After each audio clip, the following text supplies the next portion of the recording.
पङ्कजवासिनि देवसुपूजित सद्गुणवर्षिणि शान्तियुते जय जय हे मधुसूदन कामिनि आदिलक्ष्मि जय पालय माम्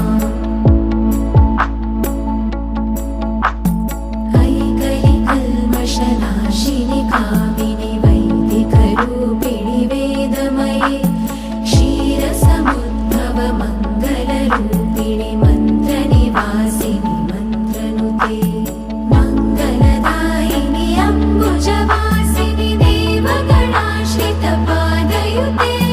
जय जय हे मधुसूदन कामिनि धान्यलक्ष्मि जय पालय माम् जय वरवर्षिणि वैष्णवि भार्गवि मन्त्रस्वरूपिणि मन्त्रमये सुरगणपूजित शीघ्र